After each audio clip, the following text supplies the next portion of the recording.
Hey everyone, now I know what you're thinking. Did I already review this movie series?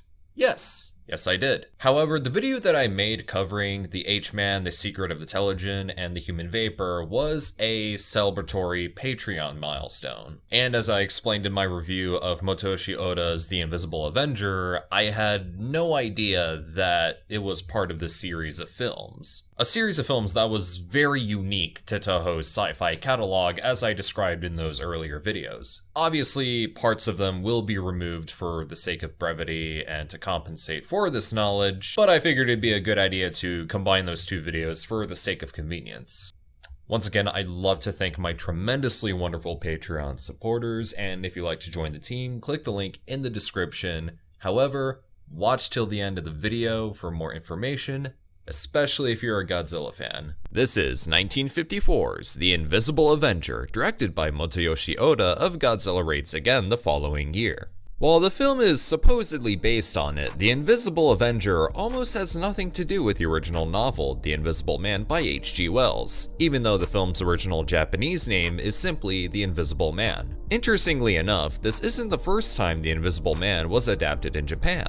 In 1949, Daiei came out with The Invisible Man Appears, directed by Nobuo Adachi, about thugs who use an invisibility formula for personal gain. The movie would also get a sequel in 1957 titled The Invisible Man vs. the Human Fly, directed by Mitsuo Murayama, though I'll probably talk about those another time, as I got unfinished business here. As I said earlier, The Invisible Avenger is a very loose adaptation of the original H.G. Wells novel, but I don't necessarily mean to put that as a bad thing. The original story and the 1933 Universal film directed by James Whale is an incredibly haunting tale of the loss of one's individuality as the effects of being invisible strips away Dr. Griffin's humanity, reducing him to nothing but a deranged psychopath.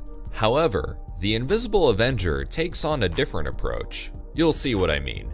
The movie opens with a man who accidentally runs over something, and it turns out that it was an invisible man. Hope he wasn't sticking metal in his body earlier. He had a suicide note with him revealing that there is another one like him out there, and that during World War II, a scientist discovered a way to turn things invisible. This led to the creation of an army consisting of invisible soldiers, which ended up getting wiped out save for 2 people at the end of the Pacific War. Afterwards, a gang of criminals who claim to be invisible men are running about, and the movie focuses on a clown named Nanjo, played by Seisaburo Kawazu, who'd later appear in future Toho Tokusatsu features.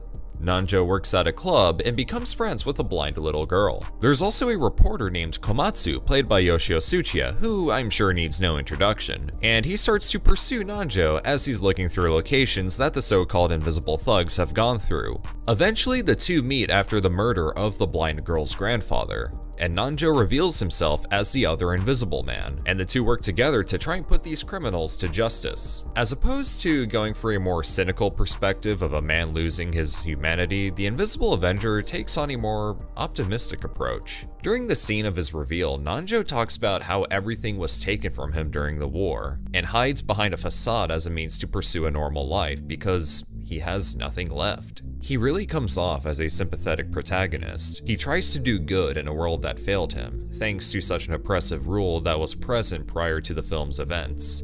You could see this as a commentary on how people who were against the war felt when they were enlisted against their will, and had to deal with such harsh treatment during and after the matter.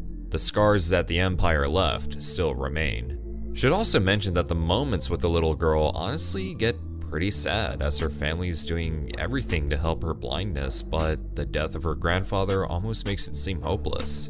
But other than that, these invisibility effects are absolutely insane. I'm honestly astonished how they were able to accomplish this in 1954. Yeah, the original 1933 movie did it, but the way it's executed here is unbelievable. These effects were executed by none other than the legendary Eiji Tsuburaya. That's right, Tsuburaya took part in 2 movies in 1954 that each had groundbreaking special effects. What a legend. Now that I've touched on the 4 Toho Henshin human films, The Invisible Avenger is perhaps my favorite of the bunch. It's a movie with a lot of heart, soul, and charm. It's a pretty inspiring film, as Nanjo, being a man who lost everything, tries to make the world a better place for people who had to suffer like him. And you know what? This could qualify as a Christmas movie. especially as the theme of giving is present and the movie is set around Christmas. During the production of The Mysterians, actor Hideo Unagami had an idea for a story titled The Liquid Man Appears, about a man whose body was turned to liquid after being exposed to a hydrogen bomb. Producer Tomoyuki Tanaka liked the idea so much that he wanted to adapt the concept into a film, but unfortunately Unagami passed away later in 1957, leaving Takeshi Kimura as the film's screenwriter and Ishiro Honda as director. Beauty and the Liquid Men, also known as The H-Man, would come out in the summer of 1958, only to be met with critical praise, as the film had an anti-nuclear stance, even directly referencing Lucky Dragon No. 5, and was basically a Yakuza film in the sci-fi genre, very similar to how The Mysterians can act as a commentary for Imperial Japan and had the novelty of featuring the first live-action mech. But how does the film hold up these days? Well, very much like The Mysterians, the film is okay. During a drug trade, a gangster named Misaki, played by Hisaya Ito, suddenly disappears when it goes awry.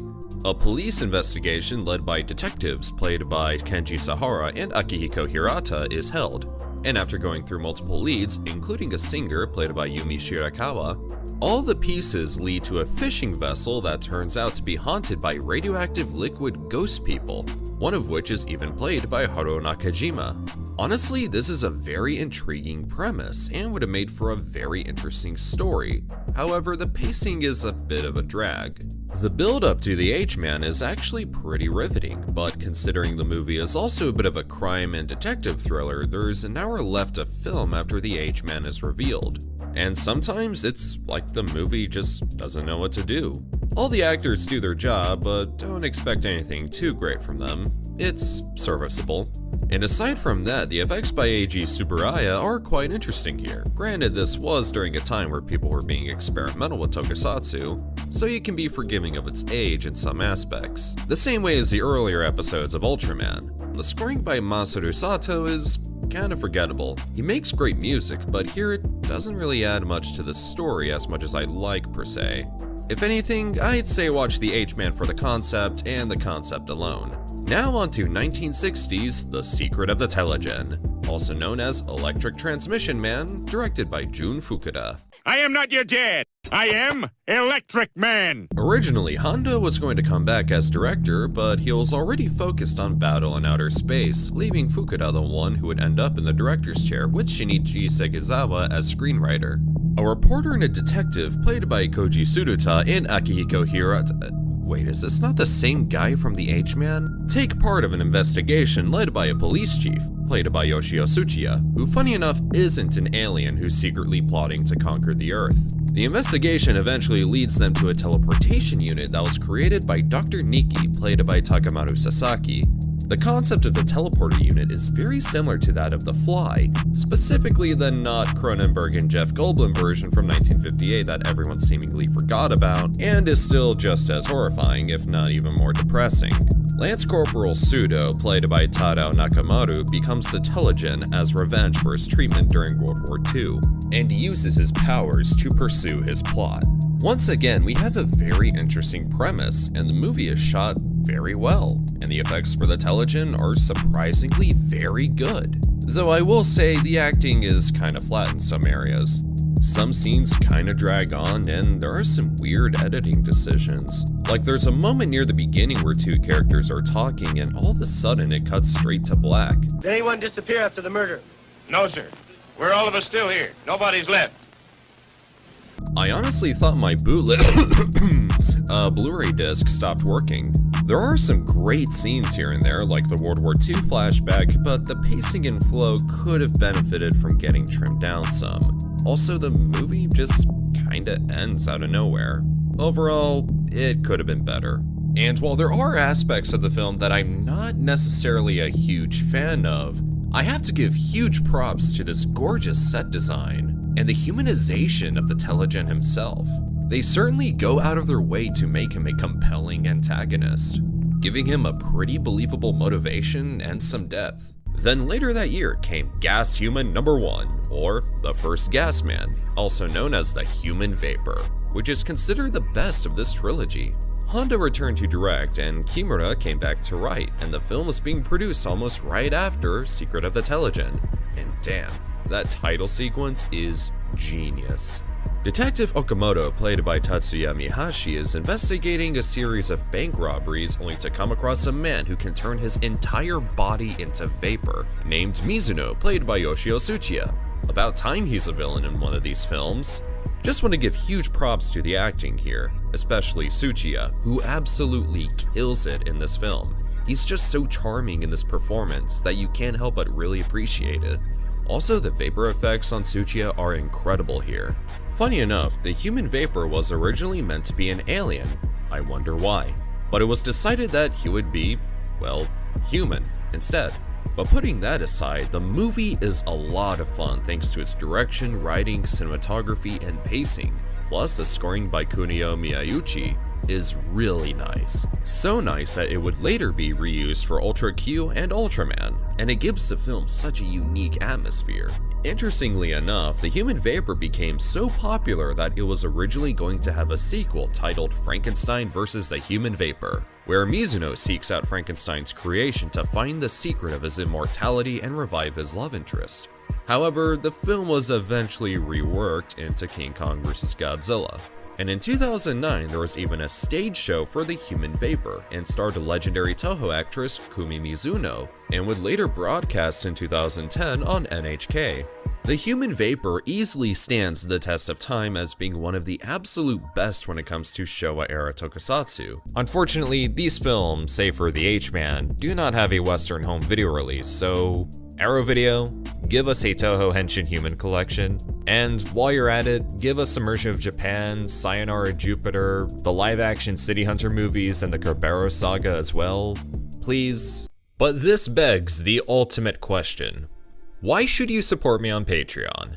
For a single dollar, your name can appear at the end of every future upload and get access to my Discord server. Other than that, you can also get early access to videos, exclusive content, commission video requests, and receive a t-shirt of your choice from my TeePublic. Should also note that once I reach enough Patreon supporters, I'll talk about unmade Godzilla movies as a video series, so if that catches your interest, go ahead and contribute to the Patreon. Feel free to like, share, comment, subscribe, all that good stuff, and this is TitanGoji, signing off.